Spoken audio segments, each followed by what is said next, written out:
Hello friends, எல்லோரும் எப்படி இருக்கிறீங்க? இன்றைக்கி நம்ம சேனலில் என்ன வீடியோ பார்க்க போகிறோன்னா சென்னா ரைஸ், அதாவது கொண்டக்கடலை சாதம் எப்படி பண்ணலான்னு பார்க்கலாம்.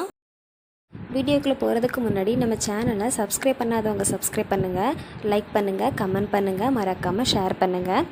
கூடவே பக்கத்தில் இருக்க பெல் பட்டனை கிளிக் பண்ணுங்கள்.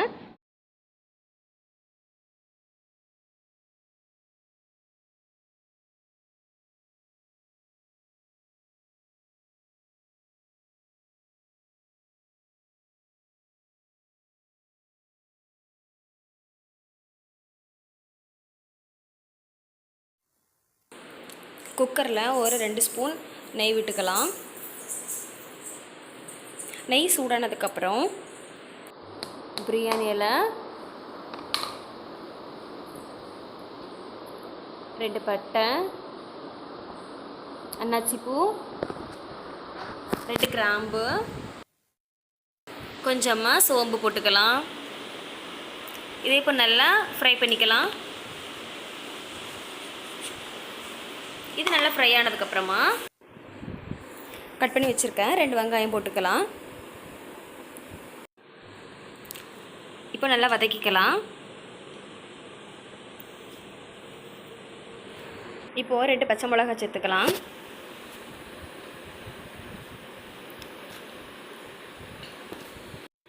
வெங்காயமும் மிளகாயும் வதங்கின பிறகு கொஞ்சமாக இஞ்சி பூண்டு பேஸ்ட் போட்டுக்கலாம். இஞ்சி பூண்டு பேஸ்ட்டோட பச்சை வாசனை போகிறது வரைக்கும் நல்லா வதக்கிக்கலாம்.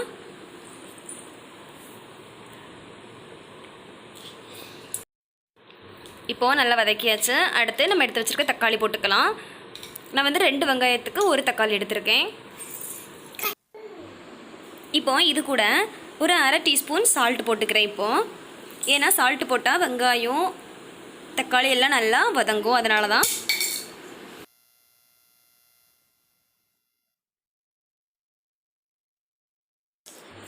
இப்போ நல்லா வதக்கிக்கலாம். கீழே பிடிச்சிக்காமல் பார்த்துக்கோங்க.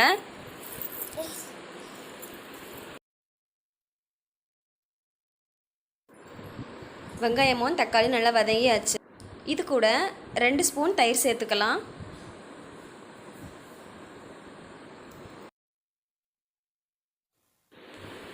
இப்போ எல்லாம் நல்லா மிக்ஸ் பண்ணிக்கலாம்.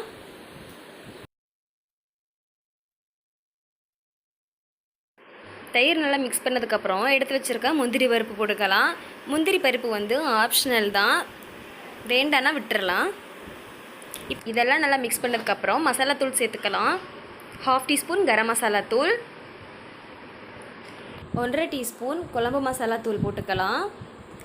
குழம்பு மசாலா தூள் போடலாம் அப்படின்னா 1 டீஸ்பூன் மிளகாய் தூளும், அப்புறம் வந்து அரை டீஸ்பூன் மல்லித்தூளும் போட்டுக்கலாம்.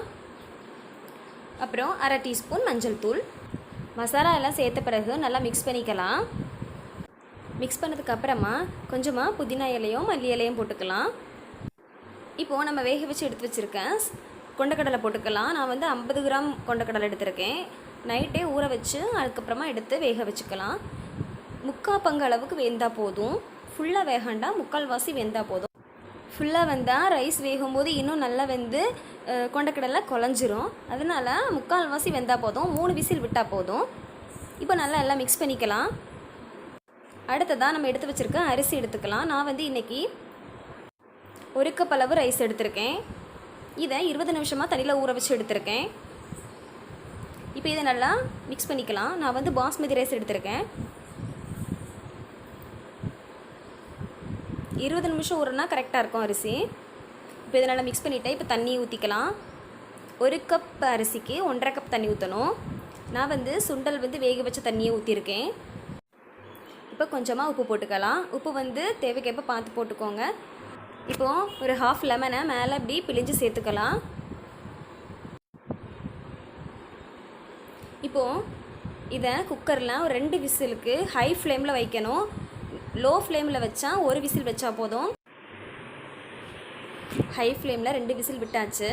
இப்போது ப்ரெஷர் ரிலீஸ் ஆனதுக்கப்புறம் ஓப்பன் பண்ணி பார்த்துக்கலாம்.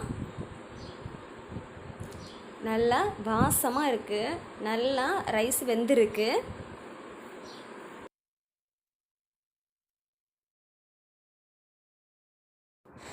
சாப்பாடு நல்லா உதிரியாக இருக்குது பாருங்கள். நல்லா கலர்ஃபுல்லான சென்னா ரைஸ் ரெடி ஆச்சு. நீங்களும் வீட்டில் பண்ணி பாருங்கள். பார்த்துட்டு எப்படி இருக்குன்னு கமெண்ட் பண்ணுங்கள். மறக்காமல் நம்ம சேனலை சப்ஸ்கிரைப் பண்ணுங்கள். தேங்க்யூ.